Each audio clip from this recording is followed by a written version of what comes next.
আসসালামু আলাইকুম রহমতুল্লাহি অবরকাতুহু।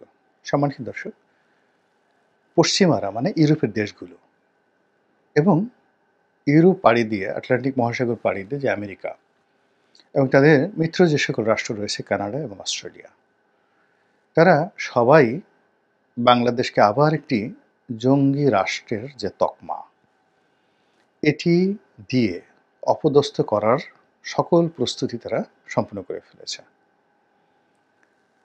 ইতিমধ্যে আপনারা দেখেছেন যে ডোনাল্ড ট্রাম্প ক্ষমতা আসেননি, কিন্তু তিনি নির্বাচনের আগেই এদেশে সংখ্যালঘু নির্যাতন হচ্ছে ইত্যাদি ইত্যাদি বিষয় নিয়ে নানা কথা বলেছেন। এবং তিনি খুব দুজন গুরুত্বপূর্ণ ভারতীয় বংশোদ্ভূত ব্যক্তিকে তার সরকারের খুব সেন্সিটিভ জায়গাতে নিয়োগ দিয়েছেন।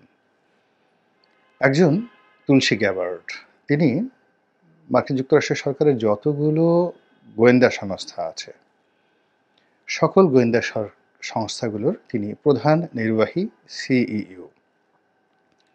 সেটি এফবিআই বলেন, সিআইএ বলেন, কিংবা পুলিশের যে কোনো সংগঠন রয়েছে গোয়েন্দা সংস্থা, সকল গোয়েন্দা সংস্থাগুলো বা ওদের ন্যাশনাল সিকিউরিটি বলেন, যা কিছু আছে।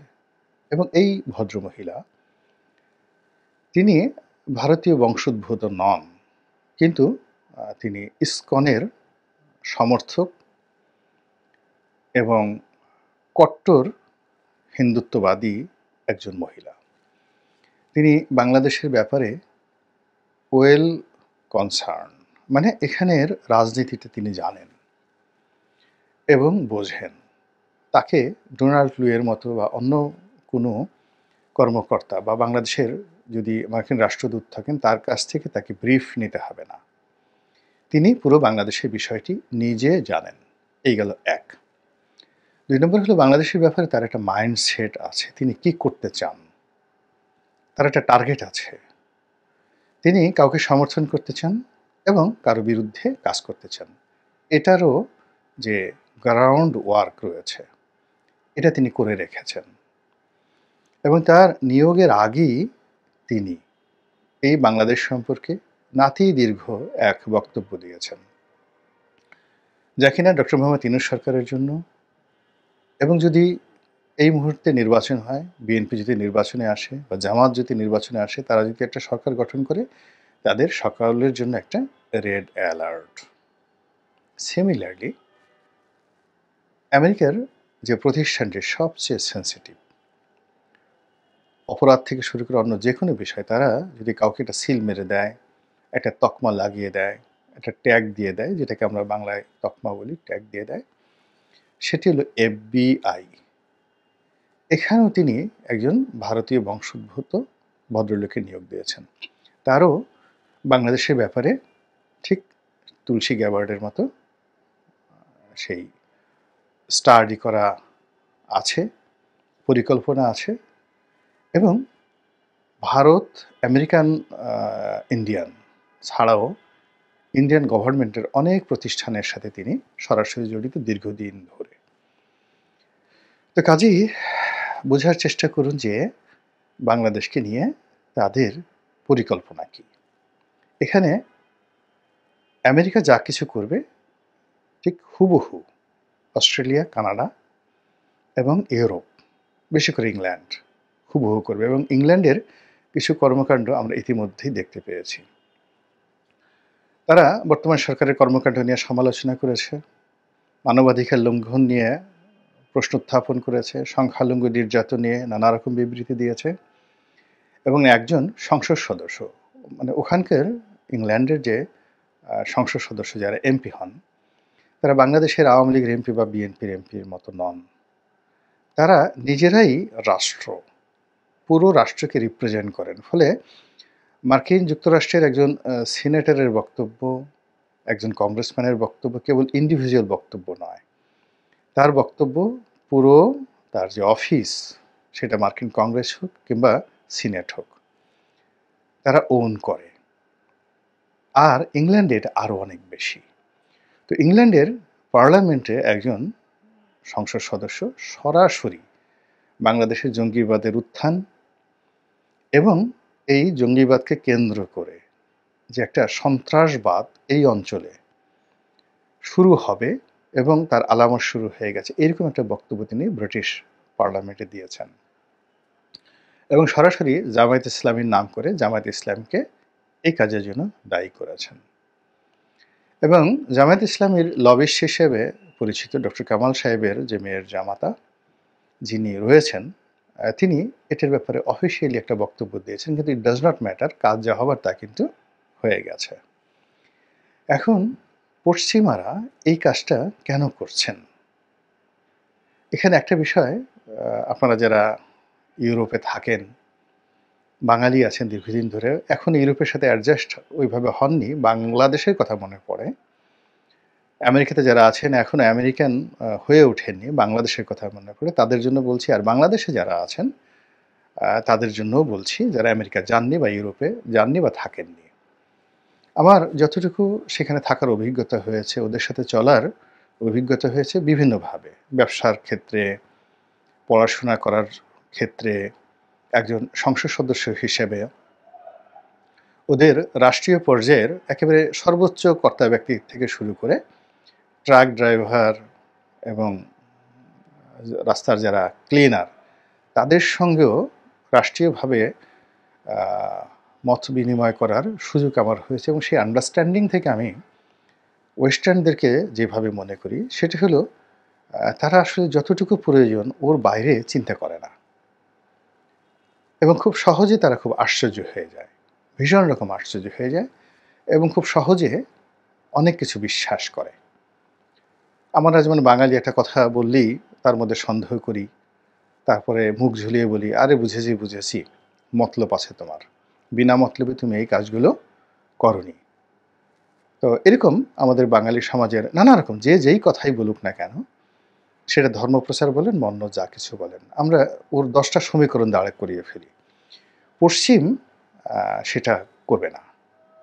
পশ্চিমের যারা লোকজন আছে তারা গ্রহণ করবে, yes you are right, I agree with you, I support you, done. অথবা নো নো নো, আমি এটা স্বীকার করি না, আমার মনে হয় না যে এটা ঠিক হয়েছে, সো আমি তোমার সাথে ডিফার করি। এর মাঝামাঝি কোনো জায়গাতে পশ্চিমারা যায় না। এক, এই যে তারা যে দুটো জায়গাতে যায়, অর্থাৎ আপনাকে না করে দেবে অথবা হা করে দেবে, এখানে তাদের প্রথম যে বিষয়টি তাদেরকে তাড়া করে সেটা হলো মনস্তাত্ত্বিক বিষয়।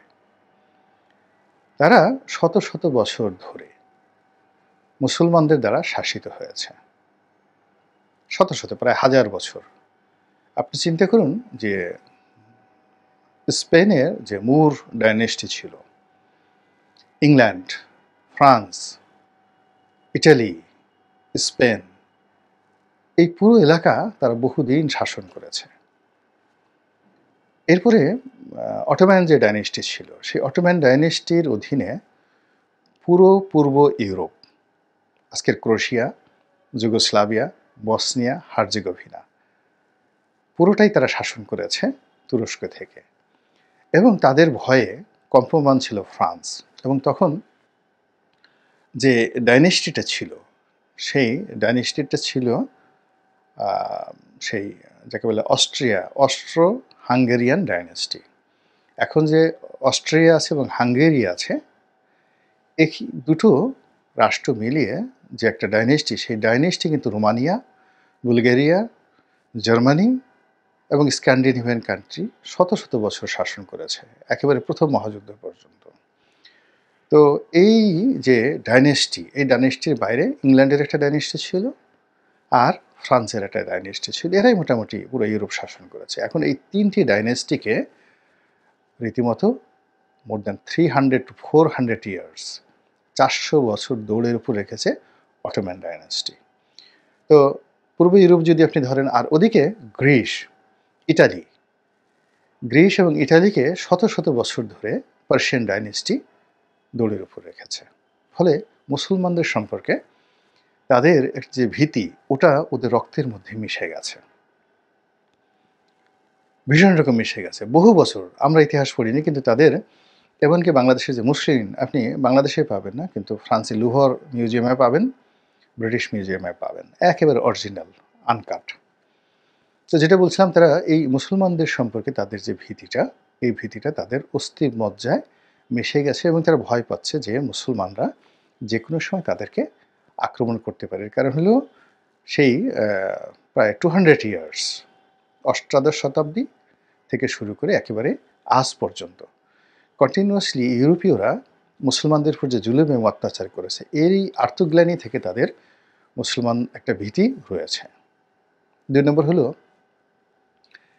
এরা অর্থাৎ ইউরোপের সমস্ত সম্মিলিত শক্তি মোর দ্যান 100 ইয়ার্স মধ্যপ্রাচ্যে ক্রুসেডের নামে যুদ্ধ করতে গিয়েছে এবং এহেন অপকর্ম নাই এই ক্রুসেডাররা মধ্যপ্রাচ্যে করেনি। এবং সেখানে কয়েকজন মহাবীর, শেরকু, সালাউদ্দিন আইয়ুবী, তারপর নুরুদ্দিন জঙ্গি, ইমামউদ্দিন জঙ্গি, এই কয়জন বীরের সঙ্গে তারা প্রায় অলমোস্ট 60 ইয়ার্স কন্টিনিউয়াসলি পরাজিত হয়েছে।